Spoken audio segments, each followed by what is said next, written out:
Hello, bachcho, let's read the question. And the question says, give an account of the bionomic morphology, life history and economic importance of Entamoeba histolytica.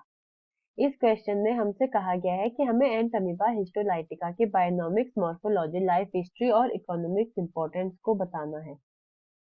इस question के लिए हमारा जो की concept है, our की concept for this question here is Entamoeba histolytica.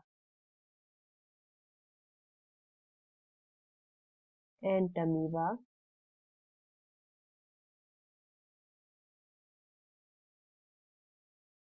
Histolytica. तो Entamoeba histolytica क्या है? ये एक पैथोजेनिक ऑर्गेनिज्म है। This is a pathogenic organism. ये एक एनारोबिक पैथोजेनिक ऑर्गेनिज्म है जो ह्यूमन के गैस्ट्रोइंटेस्टाइनल ट्रैक्ट में रहता है। कहाँ रहता है? इन गैस्ट्रोइंटेस्टाइनल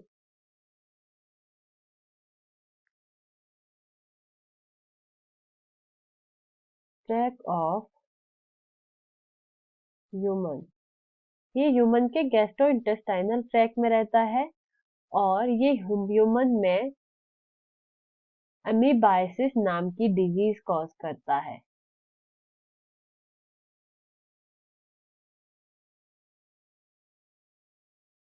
अमीबाइसिस। इस डिजीज में क्या होता है? इसके जो सिम्टम्स होते हैं जैसे ब्लडी डायरिया, एब्डोमिनल पेन या अल्सर, ये अल्सर भी क्रिएट कर सकता है। तो ब्लडी डायरिया में क्या होता है?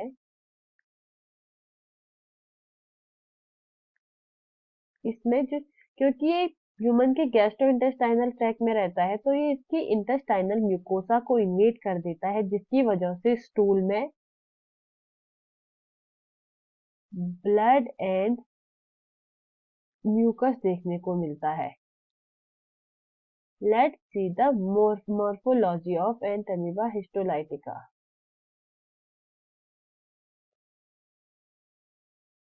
तो इसकी जो लाइफ साइकिल होती है, इसकी जो लाइफ होती है वो 3 स्टेजेस में डिवाइड होती है। First stage is known as trophozoite. ये इसकी फीडिंग स्टेज होती है। This is a feeding stage.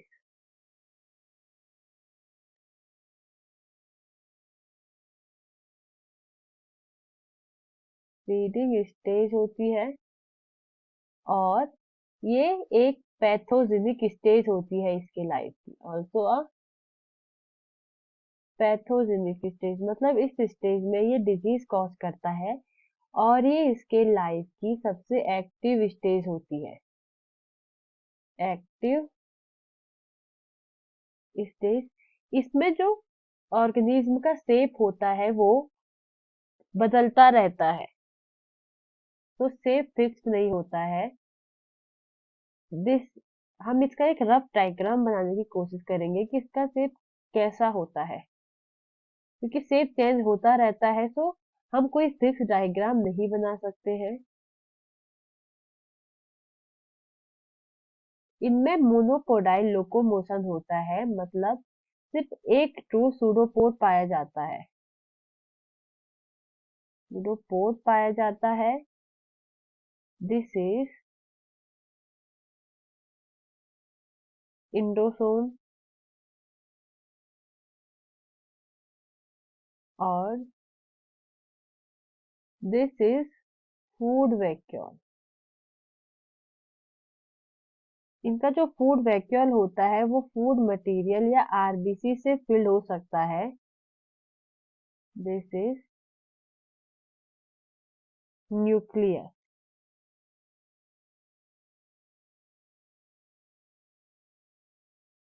तो दिस इज न्यूक्लियस।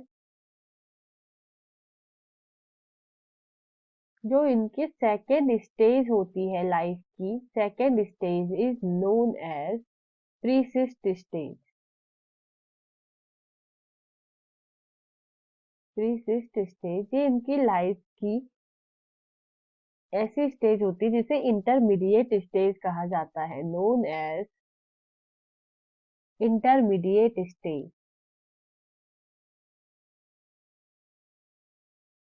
इंटरमीडिएट, इसे इंटरमीडिएट स्टेज कहा जाता है।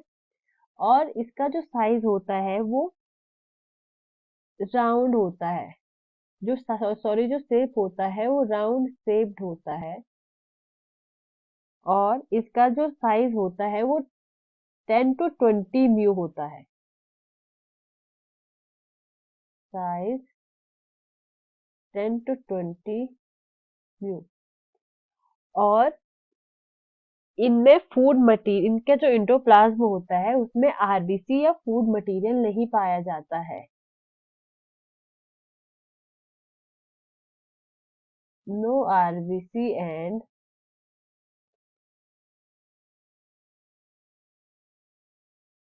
food material is found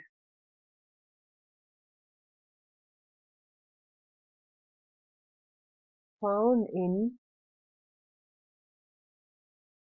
इंडोप्लास्ट।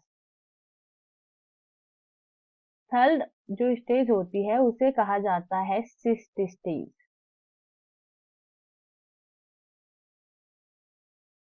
तो सिस्ट इसकी इन्फेक्टिव स्टेज होती है, इस पैरासाइट की इन्फेक्टिव स्टेज होती है।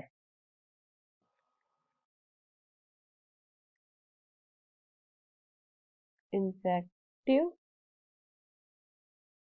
स्टेज होती है। और इसका जो साइज होता है इस स्टेज में वो होता है 12 to 15 mu, 12 to 15 mu meter इसका डायमीटर होता है। और इनमें जो न्यूक्लियस होता है वो 4 न्यूक्लियस पाए जाते हैं।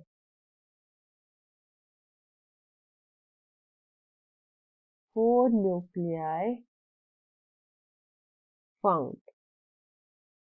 और ये जो इन्फेक्टेड पर्सन होता है उसके जो स्टूल होता है उससे बाहर निकलता है। और ये इस प्रकार से इसके ऊपर लेयर्स होती है जो ये अनफेवरेबल कंडीशन में इन्हें बचाती है।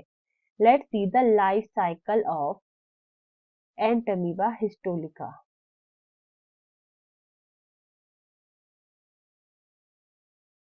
इनकी जो लाइफ साइकिल होती है वो एक सिंपल होस्ट में पूरी होती है। Life cycle complete in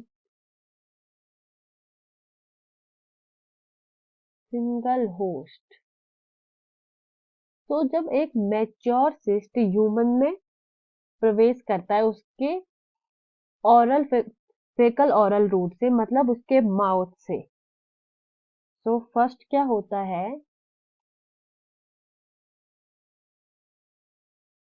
mature cyst inter करता है बॉडी में। फिर उसके बाद जो सेकेंड स्टेज होती है वो होती है इंसिस्टेशन, एक्सिस्टेशन। तो इसमें क्या होता है कि मैच्योर सिस्ट से ट्रोफोजॉइट बनता है। तो फिर थर्ड स्टेज क्या हुई, ट्रोफोजॉइट। जो ट्रोफोजॉइट्स होते हैं वो मल्टीप्लाई होते हैं। जो थर्ड स्टेज थी वो थी trophozoite.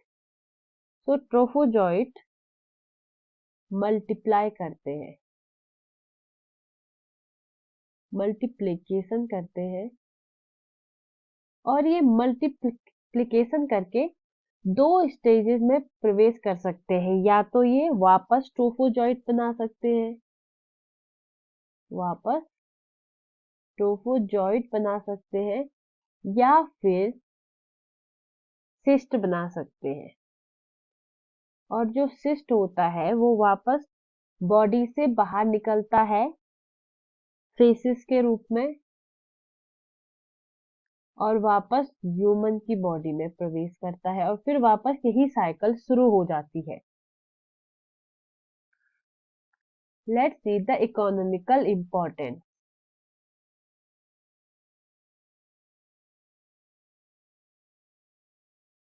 Economic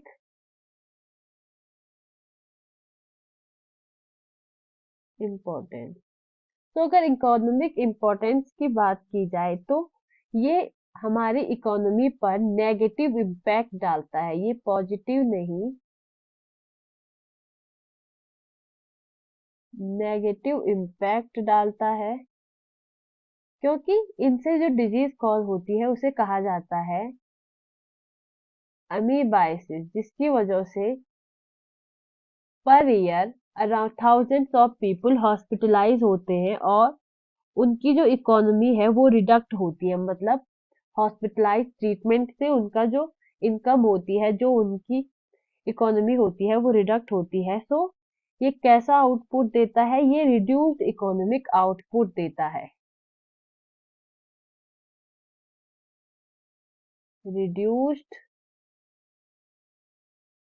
economic output. So this was all about Entamoeba histolytica, उसकी life cycle, economic importance, morphology और bionomics. I hope you understand the concept. Best of luck.